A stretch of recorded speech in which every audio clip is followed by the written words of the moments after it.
I'm Lisa. I'm the Barefoot Pampered Chef, and on this demo, what I'm going to show you is a really cool tip using some leftovers that you don't think that you would really use. And we're also going to take some roasted chicken and make a really good dish.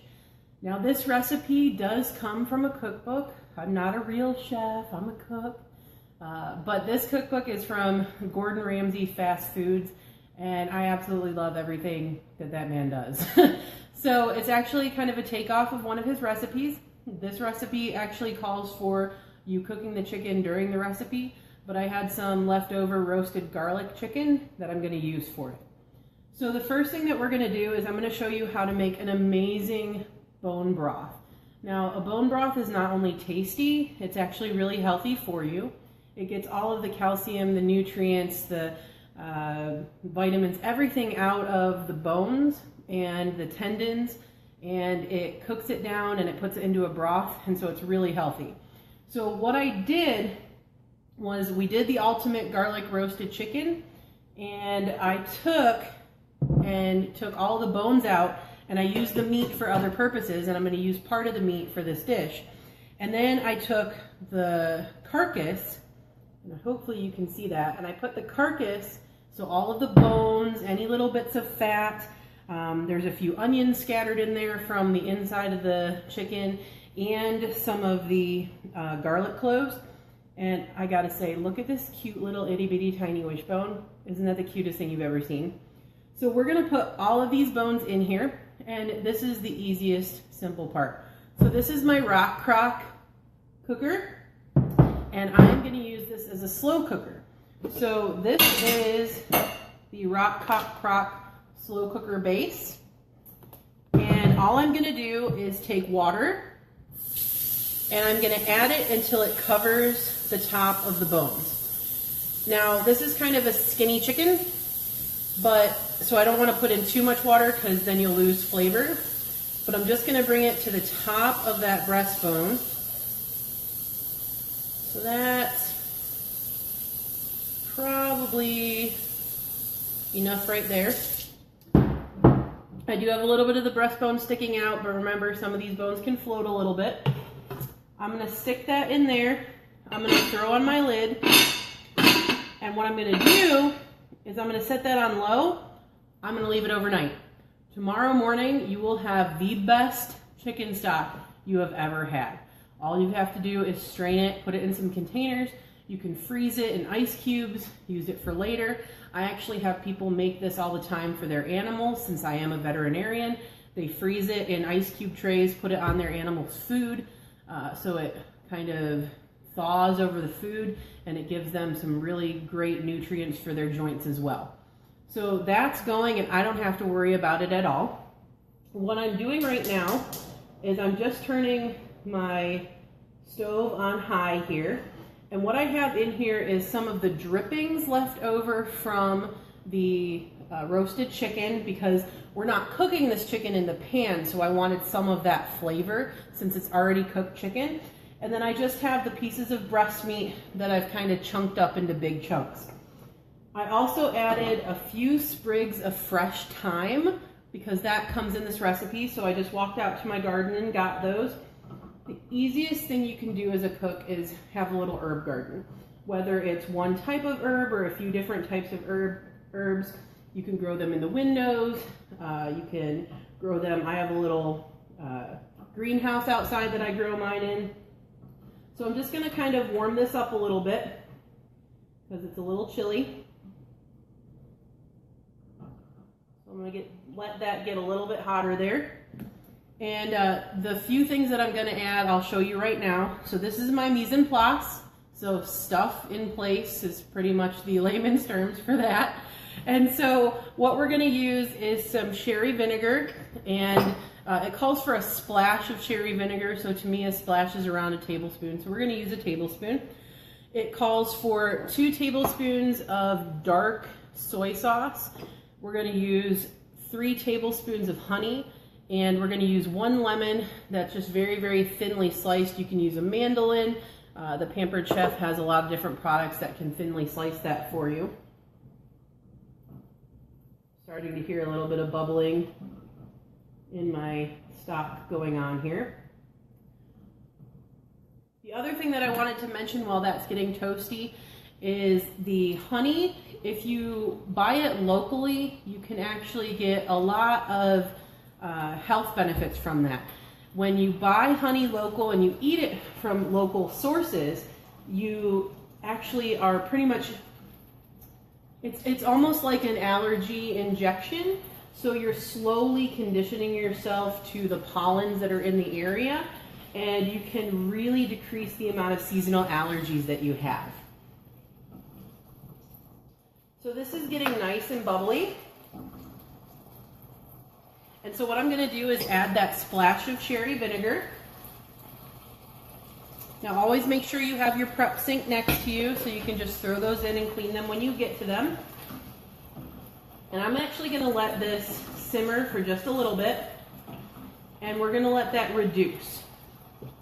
Now it says here in my recipe that I have read 3 times before I started that we want to add the sherry vinegar and bubble it until it is reduced by half. Now the reason that I read through all of the ingredients and the recipe 3 times is because I want to know that I have everything. I've set up my mise en place, therefore I can't be missing an ingredient, and I know what the terminology means. So reduced means to decrease the amount of liquid in a pan by the amount suggested. So if you have 1 cup of liquid, to reduce by half, you want about a half of a cup of liquid when you're done. I don't have a half of a cup of liquid in here. I've probably got about 3 or 4 tablespoons, and I've got it on high heat, so it shouldn't take too long to reduce. And so what you'll start seeing as it reduces and it increases in its viscosity or thickness is that when you make a stroke across it with your scraper, that hole that it makes will stay there a little bit longer each time, and then you know that it's a little bit more reduced. Now, I do say that I am not a chef. I have not gone to culinary school. However, I am insane about learning things. I'm currently in 2 courses right now,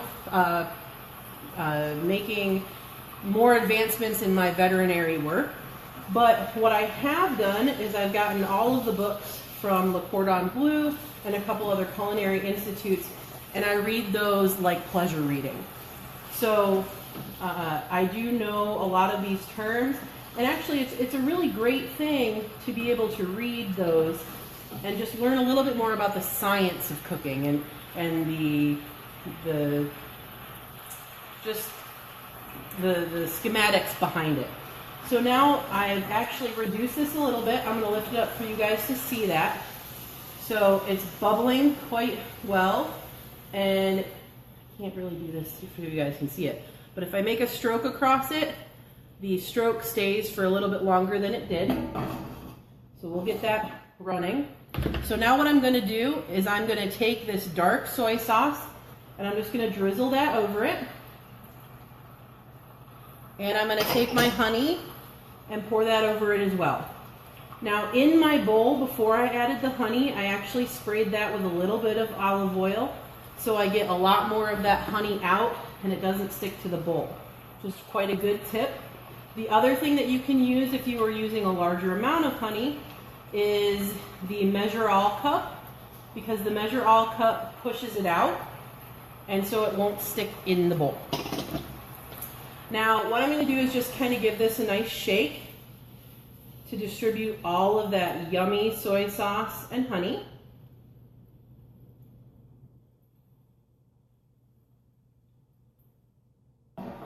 And I'm actually going to add a splash of hot water. So I'm going to make sure my water is nice and hot.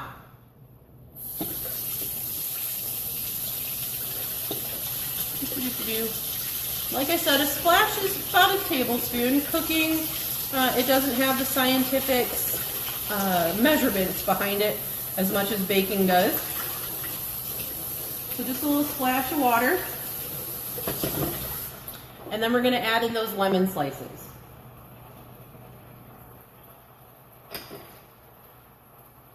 So I'm going to move these lemon slices around a little bit.